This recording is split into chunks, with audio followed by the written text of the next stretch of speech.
wabarakatuh. Kami dari Prodi PNSD, Fakultas Keguruan dan Ilmu Pendidikan, Universitas Patimura Ambon. Saya atas nama Yuna Nabila dan rekan saya Yusiakita Salamor. Kami akan memberikan beberapa materi mengenai hak asasi manusia dan hak dan kewajiban warga negara. Jadi, untuk tujuan pembelajaran yang pertama yaitu memahami dan mampu melakukan hak dan kewajiban warga negara. Sebelum kita mulai, kita harus tahu dulu apa itu warga negara. Warga negara yaitu orang yang diakui oleh Undang-Undang Dasar Negara Republik Indonesia. Baik, materi selanjutnya yaitu prosedur kewarganegaraan di Indonesia. Agar dapat memperoleh kewarganegaraan di Indonesia berdasarkan pasal 9 Undang-Undang Kewarganegaraan. Yang pertama yaitu sudah berusia 18 tahun atau sudah menikah. Yang kedua yaitu sehat jasmani dan rohani. Yang ketiga, dapat waktu mengajukan permohonan, sudah bertempat tinggal di wilayah Republik Indonesia paling singkat 10 tahun tidak berturut-turut. Yang keempat yaitu dapat berbahasa Indonesia serta mengakui dasar negara Pancasila dan Undang-Undang Negara Republik Indonesia tahun 1945. Yang kelima yaitu tidak pernah dijatuhi hukuman pidana dengan pidana 1 tahun atau lebih. Yang keenam yaitu jika memperoleh kewarganegaraan Republik Indonesia tidak berkewarganegaraan ganda. Yang ketujuh yaitu mempunyai pekerjaan tetap dan membayar uang kas negara hak warga negara Indonesia berdasarkan Undang-Undang Dasar Negara Republik Indonesia yaitu pasal 27 yang berbunyi hak atas pekerjaan dan penghidupan yang layak, yaitu tiap warga negara berhak atas pekerjaan dan penghidupan yang layak bagi kemanusiaan. Pasal 28A yang berbunyi hak untuk kehidupan, mempertahankan kehidupan, yaitu setiap orang berhak untuk hidup serta mempertahankan hidup dan kehidupannya. Pasal 28B ayat 1 yaitu hak untuk membentuk keluarga dan melanjutkan keturunan melalui perkawinan yang sah, hak atas kelangsungan hidup, tumbuh dan berkembang. Kemudian, hak dan kewajiban warga negara Indonesia dengan Undang-Undang Dasar 45. Menurut Profesor Dr. Noto Nagoro, hak adalah kuasa untuk menerima atau melakukan sesuatu yang semestinya diterima atau dilakukan oleh pihak tertentu dan tidak dapat oleh pihak lain manapun juga, yang pada prinsipnya dapat dituntut secara paksa. Pasal 28C ayat 1, hak untuk mengembangkan diri dan melalui pemenuhan kebutuhan dasarnya dan berhak mendapat pendidikan, ilmu pengetahuan, dan teknologi seni budaya demi meningkatkan kualitas hidupnya demi kesejahteraan hidup manusia.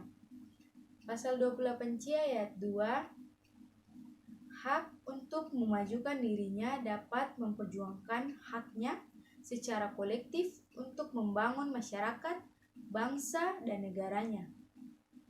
Pasal 28D ayat 1, hak atas pengakuan, jaminan perlindungan, dan kepastian hukum yang adil serta perlakuan yang sama di depan hukum. Pasal 28I ayat 1, hak untuk mempunyai hak milik pribadi, hak untuk hidup, hak untuk tidak disiksa, hak kemerdekaan pikiran dan hati nurani, hak beragama, hak untuk tidak diperbudak, hak untuk diakui sebagai pribadi di hadapan hukum yang berlaku adalah hak asasi manusia yang tidak dapat dikurangi dalam keadaan apapun.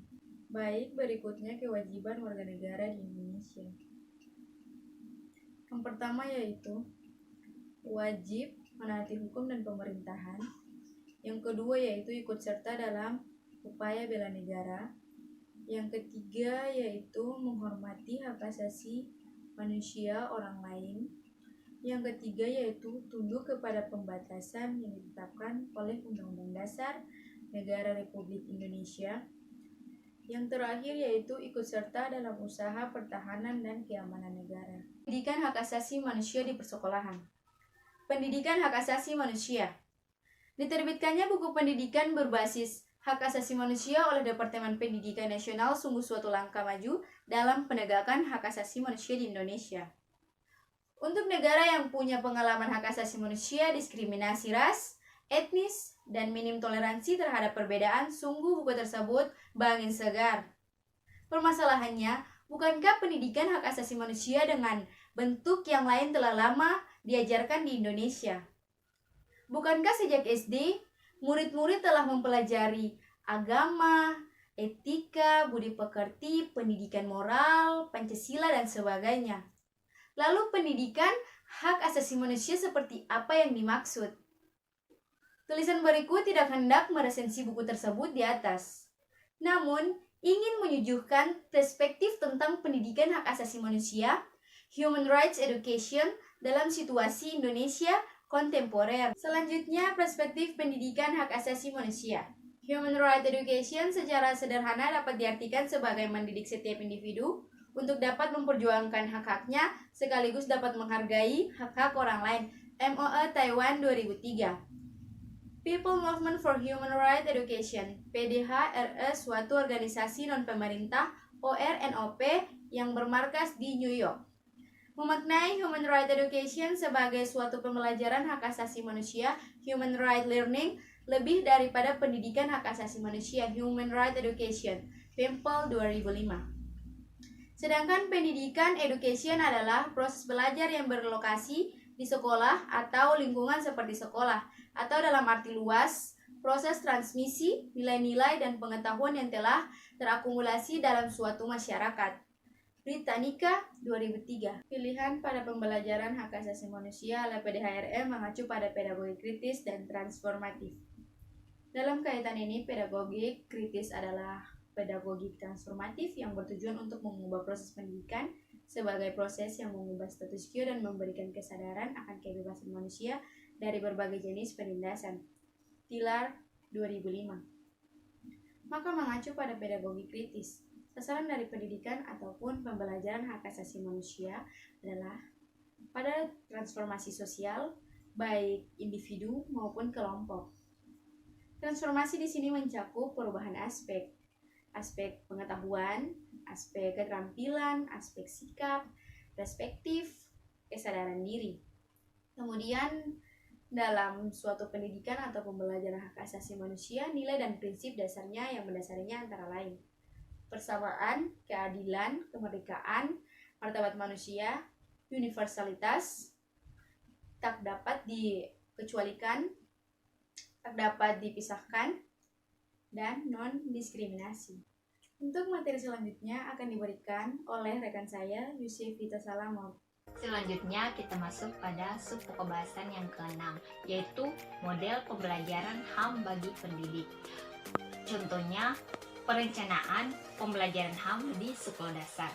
Keberhasilan pelaksanaan pembelajaran HAM di sekolah dasar sangat ditentukan oleh perencanaan yang baik. Perencanaan tersebut akan membantu guru untuk melaksanakan langkah-langkah pembelajaran sebagai berikut.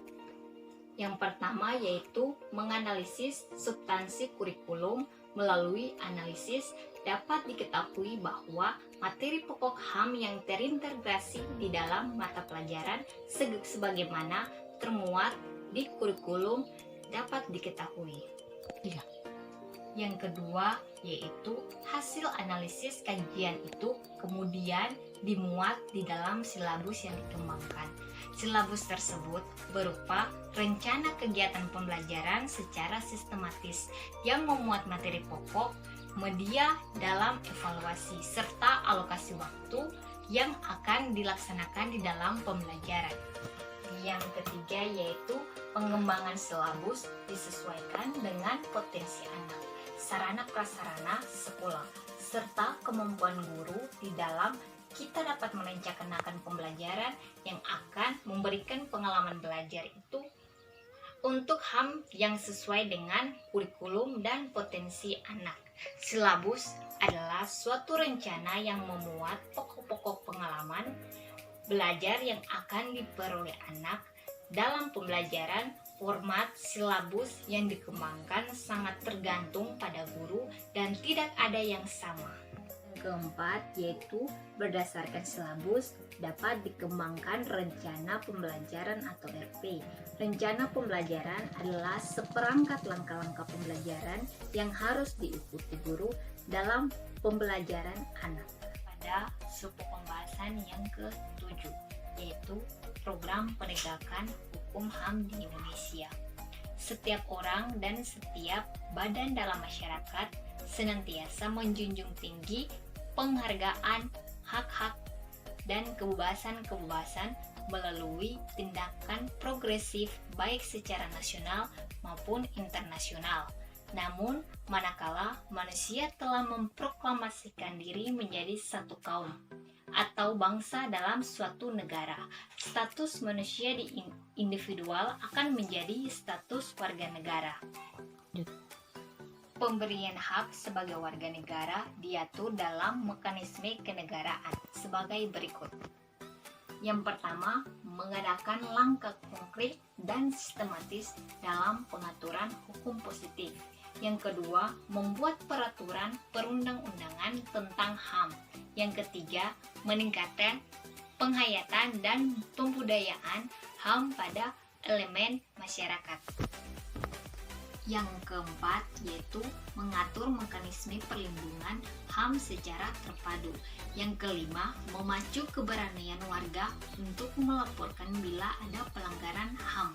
Yang keenam, meningkatkan hubungan dengan lembaga yang menangani HAM. Dan yang terakhir, ketujuh, meningkatkan peran aktif media massa. Kita masuk pada subpembahasan yang ke-8, yaitu pencapaian Indonesia dalam pemajuan dan perlindungan HAM. Upaya pemajuan dan perlindungan HAM merupakan mandat Undang-Undang Dasar tahun 1945 yang harus diwujudkan oleh pemerintah dan seluruh pemangku kepentingan di Indonesia, termasuk Kementerian Luar Negeri Republik Indonesia.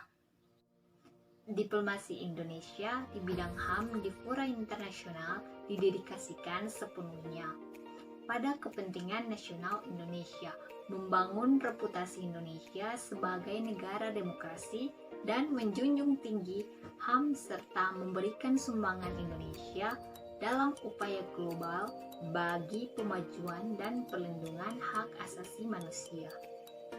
Selanjutnya kita masuk pada pokok bahasan yang ke-9, yaitu kerjasama internasional dalam bidang HAM. Perkembangan hukum internasional dan hukum pidana internasional di dalam menghadapi tantangan dan ancaman dengan melepaskan diri dari kenyataan keterkaitan dan keterikatan suatu bangsa terhadap kondisi objektif baik secara kultural, etnis, geografis, maupun faktor sistem politik yang berkembang di negara yang bersangkutan, sehingga internasional sangat diperlukan dalam menegakkan hukum pidana internasional. Adapun bentuk kerjasama yang dapat dilakukan dalam penegakan hukum pidana internasional, khususnya pelanggaran hak asasi manusia, antara lain ekstradisi, pemindahan narapidana, bantuan hukum, timbal balik, penyelidikan bersama, kerjasama melakukan teknik-teknik penyelidikan khusus, dan pemindahan proses pidana. Kita masuk pada subpokok bahasan yang ke-10, yaitu permasalahan dalam penegakan hukum dan HAM di Indonesia. Sejalan dengan amanat konstitusi, Indonesia berpandangan bahwa pemajuan dan perlindungan HAM harus didasarkan pada prinsip bahwa hak-hak sipil, politik, ekonomi, sosial budaya, dan hak pembangunan merupakan satu kesatuan yang tidak dapat dipisahkan, bahkan dalam penerapan, pemantauan, maupun dalam pelaksanaannya. Sesuai pasal 1 ayat 3 Pasal 55 dan Pasal ke-56 Piagam PBB, upaya pemajuan dan perlindungan HAM harus dilakukan melalui satu konsep kerjasama, yaitu internasional yang berdasar pada prinsip saling menghormati, kesederajatan, dan hubungan antara negara serta hukum internasional yang berlaku. Demikianlah hasil presentasi kelompok 7. Wassalamualaikum warahmatullahi wabarakatuh. Salam sejahtera untuk kita semua. Shalom. Sekian dan terima kasih.